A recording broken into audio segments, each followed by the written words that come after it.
હતો કે પેલા મંત્રનો જમાનો હતો, યુગ હતો, પછી તંત્રનો યુગ હતો, અત્યારે યંત્રોનો યુગ છે ને જ્યારે તંત્રનો યુગ હતો ત્યારે આ નાનકડું ગામડું હોય છે, નેહડા જેવું ગામ હોય છે, મરદા મર્દ રહેવા વાળો એક હતવારા કુળમાં રાઠોડ પરિવારમાં એક માણસ શિવનો પરમ ઉપાસક, હે સિદ્ધનાથ નમો વાજ ભૂતાજ થાનમ ભયાનમ જટામાહી ગંગા જલક પ્રિયાનમ ત્રયમ નેત્ર જ્વાલા જલમ ચંદ બાલમ વિષમકંઠ માલા. અહીંયા બેઠા બેઠા દાના બાપા રાઠોડ ઈ શિવની ઉપાસના કરતા છે. નમો વાજ ભૂતાજ થાનમ ભયાનમ જટામાહી ગંગા જલક પ્રિયાનમ ત્રયમ નેત્ર જ્વાલા જલમ ચંદ બાલમ વિષમકંઠ માલા ગલે રૂંઢ માલમ મિટે સંકટમ વાટ ઘાટમ વિઘટમ રટે નામ દો કોટી કાટે કસટમ ગીરાંગોરી ગર્ધાંગ કૈલાસ વસ્તે નમસ્તે નમસ્તે નમસ્તે નમસ્તે.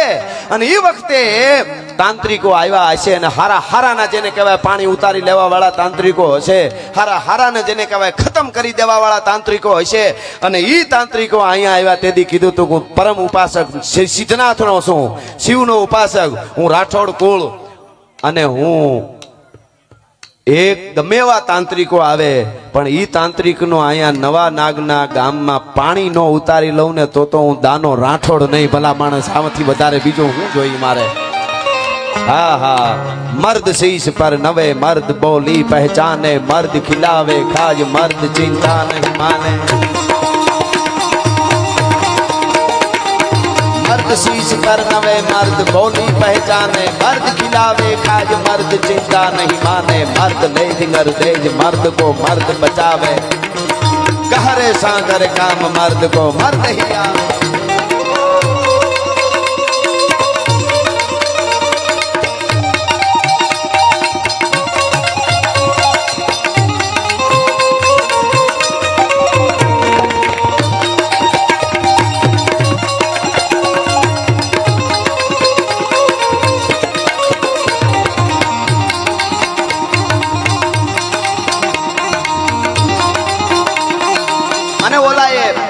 એવી તાંત્રિક વિદ્યા બતાવી કે આભમાંથી તારાને હેઠા ઉતારે. હો ભાઈ, આભમાંથી તારો જ્યારે હેઠો ઉતાર્યો, પથ્થરને બધાડે હામહામાં. એ યુગ હતો એક તંત્રનો. પથ્થરાઓ હામહામાં. જળ છે એ ચેતન ન બને પણ વિદ્યાની તાકાત છે ઓલાવની, એની જળની ચેતન બનાવીને પથ્થર બાંધવા માંડ્યા. ત્યારે વિદ્યાની તાકાત હતી ને એની પાસે સનાતન સત્યની તાકાતની ઉપજાવી હતી દાના બાપાએ. ભલા માણસ કીધું કે તમારી તાકાત તો તમારી વિદ્યાની છે પણ મારી પાસે મહાદેવ ભોળિયાનાથની તાકાત છે. તમારા પથરાને બાંધતા બંધ કરી દઉં. હવે પથરાને બાંધાડી જુઓ તો ખબર પડે દાનાની સામે, દાના રાઠોડની સામે ભલા માણસ ખબર પડે. અને સાહેબ પથરા શાંત થઈ જાય. શું તાકાત સનાતનની તમે જોજો. આ બનેલી યુગે યુગે ઘટના બનતી હોય છે. 500 વર્ષ પહેલા બીજી ઘટના હોય, 200 વર્ષ પહેલા બીજું હોય, 1000 વર્ષ પહેલા બીજું હોય, આજે બીજું હોય, આજ પછી 100 વર્ષ પછી બીજું હશે. અને બંધ કરી દે. ઓલા તારો ઉતારે એટલે કીધું કે તમે પાછો હવે ન મોકલી શકો, બાકી હું ધારું તો પાછો મોકલી દઉં. અને પછી હાર થઈ અહીંથી ભાગવું પડ્યું. તમારા ગામમાં કોઈ દી પગલા નહીં મૂકી એવું તાંત્રિકોને નહીં લેવું પડ્યું, માફી માંગવી પડી, પગે લાગવું પડ્યું. કઈ સત હશે આ હુરાપુરાની, કઈ તાકાત છે વગડામાં બેઠો એની. તમને જ્યારે બધાય રસ્તા બંધ દેખાતા લાગે ને બેઠેલા યુવાનોને કહું, તમને એમ લાગે કે હવે હું ક્યાં જાઉં, હવે મારો કોઈ આધાર નથી, તઈ એકવાર હુરાપુરાનું ધૂપેલિયું ખાલી માની દેજો ને વાળ વાંકો થવા દે તો દાનો રાઠોડ નો કહેવાય. ભલા માણસ એકવાર ભરોસો રાખજો. તમે વાત ભરોસાની છે ભાઈ. વિશ્વાસ હોય તો બધું થાય. ઘણાને જાન પરણવા જતી હોય તો કે એકચ્યુઅલી આટલો ખર્ચો કર્યો, સસરા પરણાવશે તો ખરા ને. હવે હારા ઉપર ભરોસો ન હોય, ત્યાં હુરુપુરો નો આવે, માતાજી નો આવે, શિવે નો આવે, હનુમાન નો આવે. આ સનાતન ને હું તો હતવારા પરિવારને વંદન કરું છું કે સનાતન ને જો અહીંયા ગણેશાય નમઃ, હનુમાનજી, મહાદેવ ને મૂળ પકડી રાખ્યું. સાહેબ આ મૂળ ને પકડી રાખજો એટલે તમારો હુરોપુરો તમને હાકલે હાજર થાય. વંદન કરું છું. અત્યારે તો નકર થોડીક દવા કોક લઈ દે, ધર્મ પરિવર્તન કરી નાખે, 2 છોકરા ભણાવી દે એટલે બીજામાં વૈયા જાય છે.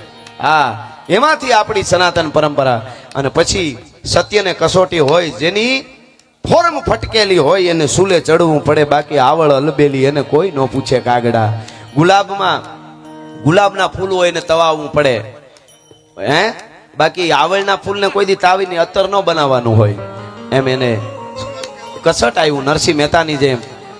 એને વાયુમાં નાખવામાં આવ્યા, ત્યાંથી ભગવાને મહાદેવે બચાવી લીધા. એના ઉપર ઘણું કરવામાં આવ્યું, બચાવી લીધા. જેલમાં નાખ્યા, ત્યાંથી હામા મળે કોઈ નીકળે તો કે અહીંયા દાના બાપા તો હાલ્યા આવતા હતા. અને સાહેબ તોપને મોઢે જ્યારે બાંધવા ગયા ને તેથી કીધું કે રેવા દ્યો, મારો ભોળિયો નાથ ગામત્રે નથી વયો ગયો હો. અને સાહેબ તોપમાં તોપ ફોડવામાં આવે ને ગોળો પાછળથી નીકળે, તોપની પાછળથી અવળી બાજુ ગોળો નીકળે. અને દાના બાપાએ મહાદેવનો જયકાર લગાડ્યો અને પછી કેવું પડ્યું કે તમે તમારો સત સાચું છે, અમારાથી જે કાંઈ થયું એ માફ કરજો. અને તેથી કહેશે ઇતિહાસ એમ કહેશે, મેં સાંભળ્યું છે કે જામનગરે મહારાજે એમને ખાવા માટે જમીન આપેલી આજ સુધી. પછી ગૌશાળામાં એમણે આપી, ગૌસરમાં પણ એ જમીન આપી, ગામ આપ્યું, એનું સન્માન કર્યું. એવા બાપાના સાનિધ્યમાં આપણે બેઠા છીએ અને એ બાપાની કૃપા બધા ઉપર ઉતરતી રહે છે.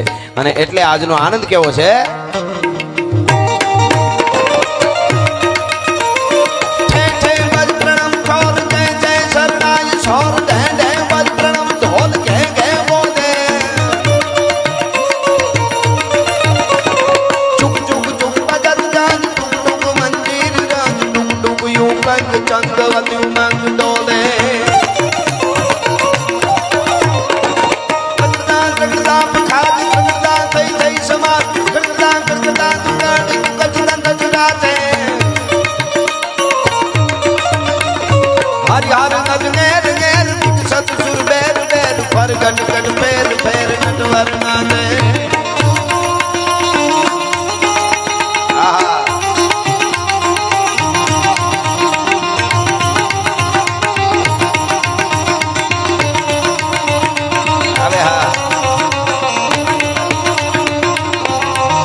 છોડને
લલિત નાદ લાવે